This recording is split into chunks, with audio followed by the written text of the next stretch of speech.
asociācijai ir bijuši kopā 4 vadītāji. Un šis ir tas brīdis, kad asociācija vēlas teikt paldies vadītājiem. Līdz ar to es aicināšu arī priekšā atnākt. Un, attiecīgi, 1995. gadā apvienojoties 2 domu biedru organizācijām, dibināt Latvijas bioloģiskās lauksaimniecības organizācija apvienība. Kādu laiku organizācijas birojas atradās viņas dzīvoklī Salaspilī. Viņa karjeru lauksaimniecības nozarēs sākus kā smagās automašīnas vadītāja un savulaik pat rakstījusi vēstuli pašreizējam Britu karalim Čārlzam III, lai pievērstu uzmanību bionozarei Latvijā. Un tā pirmā asociācijas vadītāja Līga Drozdovska. Un tomēr varbūt tā īsi, kura ir tāda spilgtākā atmiņa par to sākuma laiku? Es domāju, ka viss sākuma laiks bija ļoti spilgts, krāšņs, pateicoties tiem cilvēkiem, kas bija kopā ar mani, kas veidoja šo organizāciju, jo tas tiešām bija kāds milzīgs spēks, tāds milzīgs vilnis.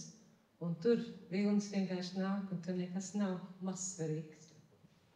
Es vēlos nedaudz uzkavēties šeit, jo mēs vēlamies uzaicināt šeit arī organizācijas vadītāju no 2002. Balvas, protams, un pateicības.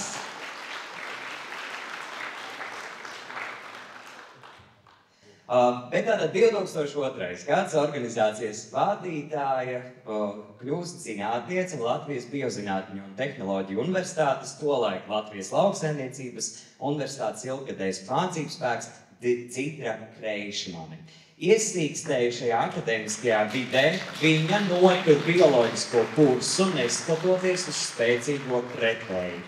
Un par vienu no iemesliem, kāpēc vērts cīnīties par bioloģiskās lauksaimniecības izaugsmi, Dzidra min tieši sabiedrības veselību. Esam dabas daļa, tā viņa atgādina. Un jums arī es vēlētos to pašu jautāt, kas par to laika periodu jūsu vadībā ir tā visspilgtāk iespēties atmiņā? Es īstenībā gribu teikt visiem paldies tā laika bioloģiskiem lauksaimniekiem, ka jūs mums ar Daci, es nevaru nepieminēt Daci piecelies lūdzu, jo mēs strādājām tandēmā, ka jūs tā kā noticējāt mums un nācāt līdzi, jo mēs uzņēmāmies tam laikam kādu neticamu grūtu projektu īstenot bioloģiskās lauksaimniecības produktu popularizēšanai.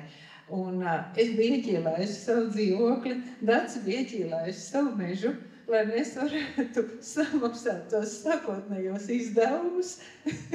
Jā, bet tas bija ārkārtīgi jauks un skaists laiks. Es atceros, ka mēs pilī Jelgavā norganizējām konkursu Zaļo pēdu, kāda mums Feina balva bija, kur tā laika ministrs Mārtiņš Roze pasniedza balvas. Ja? Tā kā bija ļoti daudz tādi jauki mirkļi, un ja Ēriks teica, jā, tu teici, ka bioloģiskai lauksaimniecībai tādas raksturīgas lietas ir tīra zeme un tīra vide un tā tālāk. Es pieminēšu vēl vienu lietu, tā ir tīra dvēsele. Un šis mūsu tīro dvēseļu lidojums ir tīro dvēseļu vibrācija, kā es citēju, ja? Man liekas, tas ir kaut kas liels un nevajag uztraukties par to, ka ļoti strauji nepieaug bioloģisko lauksaimnieku rindas. Tas ir labi, ka tas notiek lēni un pakāpeniski un mūsu saimē ienāk cilvēki, kuri ir pārliecināti par šo lietu un tic, jo tas nav viegli. Lai veicās. Paldies, Savukārt 2009. gadā vadības grožus pārņem Gustavs Nokārklis, jaunais biolaukssaimnieks no Latgales, kurš organizāciju vadīs visilgāk, 15 gadus, līdz pat 2024. gadam. Viņa laikā nozare piedzīvo arī vislielākās pārmaiņas. Strauji palielinājās platības un ražotāju skaits. Gustavu var satikt Kalnziemu ielas tirdziņā, kur pie saimniecības salanieka stenda sestdienās alvas stāv gara rinda. Gustav. Jautājums nemainās.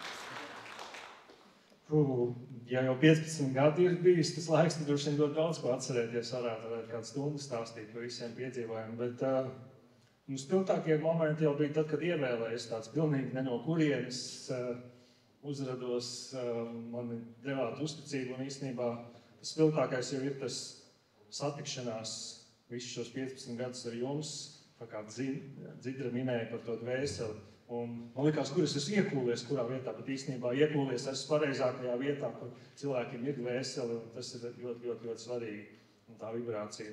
Un vēl viena tāda interesanta lieta, es nekad nekautrējos kritizēt ministrus, vienalga draugs vai nav draugs, bet viens spilgts moments vienā konsultīvās padomas sanāksmē, es Dūklam, ministram Dūklam tajā reizē pateicu, ka viņš neko no lauksaimniecības nesaprot.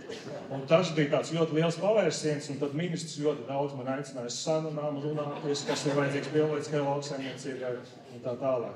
Protams, otrs tāds spilgts piemērs bija arī tāds mirklis lielā Eiropas konference Latvijā, kas bija, un tā kā tas tāds bija ļoti, ļoti spilgts moments. Protams, un tas labākais ir arī tie kolēģi, visi, kas kopā strādāja, kas arī agrāk bija Mairita, Madara, Ieva, tagad vēl Līga bija, Raivis. Visiem kolēģiem arī liels paldies. Paldies, Gustav. Un 2024. gadā notikušajās vēlēšanās visvairāk balsu ieguva un par biedrības vadītāju kļuva žurnāla Bioloģiski galvenais redaktors Raivis Bakšteins. Viņa mērķis ir panākt, lai bioloģiskā pārtika būtu uz galda katrā saimē Latvijā. Tev arī tas pats jautājums par šo īso laiku, kas tev iespējams Latvijā? Šis īsais laiks ir šie 12 mēneši, ko man ir tas gods būt šīs organizācijas līderim, ir bijis diezgan ir bijis ko darīt. Jā, es ceru pēc šīs dienas, es zinu, ka nākošanai vēl nē, bet varbūt būs kāda iespēja mazliet apstāties un apskatīties atpakaļ. Šobrīd vēl tāda laika nav bijis. Jā, bet man tiešām ir gods būt šajā rindā kopā ar šiem brīnišķīgiem cilvēkiem. Katru no viņiem es mīlu un cienu no visas sirds. Paldies jums vēl! Es domāju, ka tādu kopbildu un vēlreiz lielas ovācijas Līgai Krasdelskai, Dzidrai Kreišmanai, Gustavam Norkārtim un Raivim Bakšteinam.